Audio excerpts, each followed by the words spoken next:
Hi students, பேராமெடிக்கலில் ஏதாவது பெஸ்ட்டான departments இருக்கா, டாப் டிபார்ட்மெண்ட்ஸ் ஏதாவது இருக்கா அப்படின்னு நிறைய பேர் கேட்டுட்டு இருக்காங்க. இந்த வீடியோவில் பேராமெடிக்கலில் எது பெஸ்ட்டான டிபார்ட்மெண்ட் அப்படிங்கிறத ஒரு 5 இயர்ஸ் அனலைஸ் வச்சு பார்த்ததில் நம்ம சொல்ல போகிறோம். ஸோ இந்த வீடியோ பார்க்குற முன்னாடி நீங்கள் கவர்மெண்ட் கவுன்சிலிங் அப்ளை பண்ணியிருக்கீங்க அப்படின்னா இதை ஸ்கிப் பண்ணாமல் பாருங்கள், உங்களுக்கு ரொம்பவே யூஸ்ஃபுல்லாக இருக்க சான்சஸ் இருக்குது. 12th முடிச்ச பிறகு நிறைய பேர் பேராமெடிக்கல் கவுன்சிலிங் அப்ளை பண்ணியிருக்காங்க. அதில் ஒரு சில ஸ்டூடெண்ட்ஸ் வந்து நீட்டுக்கு எழுதிட்டு நெக்ஸ்ட் வந்து பார்த்தீங்கன்னா நீட்டில் வந்து ஃபெயில் ஆயிருப்பாங்க. அப்படி இல்லைனா நீட்டில் அவங்க எதிர்பார்த்த மார்க் இருக்காது. அதனால் பேராமெடிக்கல் கவுன்சிலிங் அப்ளை பண்ணிட்டு பேராமெடிக்கலுக்காக வெயிட் பண்ணிட்டு இருப்பாங்க. இப்போ நீட்டுக்கு அடுத்த லெவலில் பேராமெடிக்கல் கோர்சஸ் இருக்குது அப்படின்னா இதில் என்ன மாதிரியான டிபார்ட்மெண்ட்ஸ்லாம் சூஸ் பண்ணலாம், இதில் எது ப்ரொஃபஷனல் டிபார்ட்மெண்ட் அப்படிங்கிறத நிறைய பேருக்கு தெரியாது. First of all professional department அப்படின்னா நீங்கள் யாரு கீழே இருக்க வேண்டிய அவசியம் கிடையாது. நீங்கள் ஓனாகவே ஒரு செல்ஃப் எம்ப்ளாய்மெண்ட்டாக ஒரு பிஸ்னஸ் பண்ணிக்க முடியும். ஸோ அந்த கேட்டகரியை வச்சு நீங்கள் பேராமெடிக்கல் சூஸ் பண்ணீங்க அப்படின்னா பேராமெடிக்கல் ஒரு ப்ரொஃபஷனல் டிபார்ட்மெண்ட் கிடையாது. ஏன் அப்படின்னா பேராமெடிக்கல் டிபார்ட்மெண்ட்ஸ் எல்லாமே டெக்னீஷியன்ஸ் டிபார்ட்மெண்ட் தான். இந்த டிபார்ட்மெண்ட் நீங்கள் பண்ணீங்கன்னா லைஃப் லாங் வந்து ஒரு டாக்டர் கீழே அசிஸ்டண்ட்டாக தான் இருக்க முடியுமே தவிர உங்களால் ஓனாக ஒரு செல்ஃப் எம்ப்ளாய்மெண்ட் பண்ண முடியாது. ஸோ ஒரு சில டிபார்ட்மெண்ட்ஸில் மட்டும் நீங்கள் செல்ஃப் எம்ப்ளாய்மெண்ட் பண்ணிக்கலாம். ஃபார் எக்ஸாம்பிள் மெடிக்கல் லேப் டெக்னாலஜியில் நீங்கள் செல்ஃப் எம்ப்ளாய்மெண்ட்டாக பண்ணிக்கலாம்.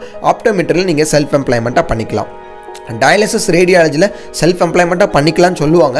பட் டயாலிசிஸும் ரேடியாலஜியும் வந்து பார்த்தீங்கன்னா உங்களோட எக்யூப்மெண்ட்ஸ் எல்லாமே ரொம்பவே காஸ்ட்லியாக இருக்கும். அதனால் நீங்கள் ஒரு டாக்டரோட அசிஸ்டன்ட் இல்லாமல் அவங்களோட ஹெல்ப் இல்லாமல் கண்டிப்பாக நீங்கள் ஓனாக ஒரு ஸ்கேன் சென்டரோ அப்படி இல்லைனா டயாலிசிஸ் சென்டரோ ஓப்பன் பண்ணுறது ரொம்பவே கஷ்டம். பட் மெடிக்கல் லேப் டெக்னாலஜி ஆப்டோமீட்டராக நீங்கள் ஈஸியாக ஓப்பன் பண்ணிடலாம். அதுக்கு எந்த ஒரு டாக்டரோட ஹெல்ப்பும் தேவை கிடையாது.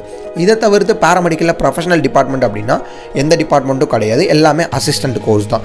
ஓகே, என்னால் வந்து செல்ஃப் எம்ப்ளாய்மெண்ட்டாக இருக்க முடியாது, பட் நான் அசிஸ்டண்ட்டாக போகணும், ஒரு நல்ல கோர்ஸ்க்கு போகணும் அப்படின்னு ஆசைப்பட்டீங்கன்னா அப்ராடில் அதிகமாக வேலை வாய்ப்பு இருக்கக்கூடிய கோர்சஸ் நீங்கள் சூஸ் பண்ணீங்க அப்படின்னா ரொம்பவே பெட்டராக இருக்கும். அப்ராடில் அதிகமாக வேலை வாய்ப்பு இருக்கக்கூடிய கோர்சஸ் அப்படின்னு பார்த்தீங்கன்னா medical lab technology, dialysis technology, radiology, இதெல்லாம் வந்து பார்த்தீங்கன்னா ஸ்டார்டிங்லேருந்தே உள்ள கோர்சஸ். அதனால் இந்த கோர்சஸ்க்கு அப்ராடில் நிறைய வேலை வாய்ப்புகள்லாம் இருக்குது. ஸோ லாஸ்ட் 5 இயர்ஸில் வந்து பார்த்தீங்கன்னா கார்டியாக் டெக்னாலஜி கூட அந்த இசிஜி டெக்னீஷியன், எக்கோ டெக்னீஷியன் இந்த மாதிரி டிபார்ட்மெண்ட்ஸ்லாம் வந்துருச்சு. ஸோ கார்டியாக் நீங்கள் படிச்சிங்கன்னா கூட அப்ராடுக்கு நீங்கள் தாராளமாக போகலாம். அப்ராடுக்கு போனீங்க அப்படின்னா ஆஸ் ஆஃப் நோ எப்போ உள்ள கேட்டகரியில் உங்களுக்கு நல்ல சம்பளம் கொடுத்துட்ருக்காங்க. நீங்கள் இன்னும் ஒரு 6 இயர்ஸ்க்கு அப்புறம், அதாவது 4 இயர்ஸ் நீங்கள் படித்து முடிச்சிருப்பீங்க, 2 இயர்ஸ்க்கு அப்புறம் அப்ராடு போவீங்க எக்ஸ்பீரியன்ஸ் வச்சு. ஸோ 6 இயர்ஸ்க்கு அப்புறம் நீங்கள் வெளியே வந்தீங்க அப்படின்னா ஒரு நல்ல சேலரியில் வந்து நீங்கள் தாராளமாக ரீச் பண்ணலாம். அதனால் அந்த கார்டியாக் டிபார்ட்மெண்ட்லாம் நீங்கள் தாராளமாக சூஸ் பண்ணலாம். ஸோ இது வரையும் ஃபிசிஷியன் அசிஸ்டண்ட்டுக்கு வந்து பார்த்தீங்கன்னா அப்ராடில் வந்து வேகன்சி எதுவுமே போட கிடையாது. ஸோ நம்ம அனலைஸ் வச்சு பார்த்ததில் இதுவரையும் ஃபிஷன் அசிஸ்டண்ட் அப்ராடுக்கு எந்த ஒரு வேகன்ஸியுமே வராது. ஸோ நீங்கள் ஏதாவது இந்த வீடியோ பார்த்துட்டு இருக்கோங்க, ஃபிஷன் அசிஸ்டண்ட்டாக இருக்கீங்க, உங்களுக்கு அப்ராடில் ஏதாவது சான்ஸ் கிடச்சிருக்கு அப்படின்னா ஸோ மறக்காமல் கமெண்ட் பண்ணுங்கள். அது ரொம்பவே ஸ்டூடெண்ட்ஸ்க்கு யூஸ்ஃபுல்லாக இருக்கும். ஃபிஷன் அசிஸ்டண்ட்டுக்கு இதுவரையும் எந்த ஒரு அப்ராட் ஜாப்ஸுமே வந்தது கிடையாது. பட் மற்ற எல்லா டிபார்ட்மெண்ட்ஸ்க்குமே அப்ராட் ஜாப்ஸ்லாம் வந்திருக்கு. நீங்கள் எமர்ஜென்சி டெக்னீஷியன் எடுத்துக்கிட்டிங்கன்னா கூட இஎம்டி அப்படின்னு சொல்லுவாங்க, அந்த டிபார்ட்மெண்ட் வச்சு நீங்கள் அப்ராடுக்கு போகலாம். பேராமெடிக்கல்லே உங்களுக்கு ஃபிஷன் அசிஸ்டண்ட்டுக்கு மட்டும்தான் இதுவரையும் அப்ராடில் எந்த ஒரு ஜாப்ஸுமே வந்தது கிடையாது.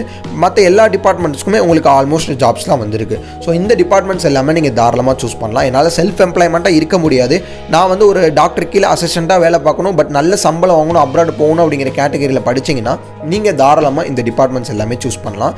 பட் நீங்கள் அப்ராடு போனால் மட்டும்தான் இந்த டிபார்ட்மெண்ட்டுக்கு வேல்யூ அதிகம் அப்படின்னு நிறைய பேர் சொல்லுவாங்க. தமிழ்நாட்டில் இதுக்கான சேலரி வந்து ரொம்பவே கம்மி தான். ஸோ தமிழ்நாட்டில் தான் நான் இருப்பேன் அப்படின்னா இந்த டிபார்ட்மெண்ட் நீங்கள் எடுக்கிறது இதோட ப்ரொஃபஷனல் டிபார்ட்மெண்ட்டில் இன்ஜினியரிங்கில் பிடெக் பயோடெக்னாலஜி அப்படி இல்லை அப்படின்னா பிஇ பயோமெடிக்கல் இன்ஜினியரிங் அப்படி ப்ரொஃபஷனல் டிபார்ட்மெண்ட் மெடிக்கலில் நீங்கள் சூஸ் பண்ணலாம். அது நீங்கள் பண்ணீங்க அப்படின்னா தமிழ்நாட்டில் மட்டும் கிடையாது, இந்தியா லெவல் நீங்கள் போகும்போது நல்ல சேலரி வந்து நீங்கள் ஏர்ன் பண்ணலாம்.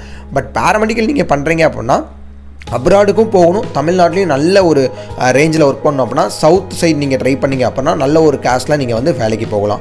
இப்போ நம்ம சொன்ன இந்த டிபார்ட்மெண்ட்ஸ் எல்லாமே நீங்கள் மைண்டில் வச்சுக்கோங்க.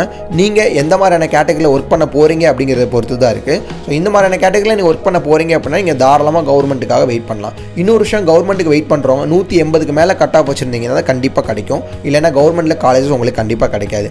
இன்கேஸ் கவர்மெண்ட் காலேஜஸ் உங்களுக்கு கிடைச்சா கூட ஹாஸ்டலுக்கு நீங்கள் கண்டிப்பாக செலவு பண்ணி தான் ஆகணும். ஸோ ஹாஸ்டலுக்கு செலவு பண்ணாலே அப்ராக்சிமேட்டாக நீங்கள் ஒரு ப்ரைவேட் காலேஜில் படிக்கக்கூடிய காஸ்ட்டு தாராளமாக வந்துடும். ஸோ நீங்கள் கவர்மெண்ட் காலேஜில் படிக்கணும், பட் வந்து எனக்கு மார்க் கம்மியாக இருக்குது அப்படின்னா கண்டிப்பாக முடியாது. கவர்மெண்ட் காலேஜில் தான் கிடைக்கல, பட் ப்ரைவேட் காலேஜில் ஒரு நல்ல ஸ்டாண்டர்டான காலேஜில் நீங்கள் படிக்கணும்னு ஆசைப்பட்டீங்கன்னா டிஸ்கிரிப்ஷனில் தெரியுற இந்த நம்பருக்கு கால் பண்ணிங்கன்னா ஆட்டோமேட்டிக்காக உங்களுக்கு full and full free guidance கொடுப்பாங்க. 12th முடித்த பிறகு பேராமெடிக்கலில் என்ன டிபார்ட்மெண்ட் படிக்கணும்னு தெரியாமல் உங்கள் ஃப்ரெண்ட்ஸ் அண்ட் ரிலேட்டிவ்ஸ் இருந்தாங்க அப்படின்னா அவங்களுக்கு இந்த வீடியோ ஷேர் பண்ணுங்கள், ரொம்பவே யூஸ்ஃபுல்லாக இருக்கும். இந்த மாதிரியான மோர் அப்டேட்ஸ்க்கு நம்மளுடைய சேனலை சப்ஸ்கிரைப் பண்ணி வச்சுக்கோங்க.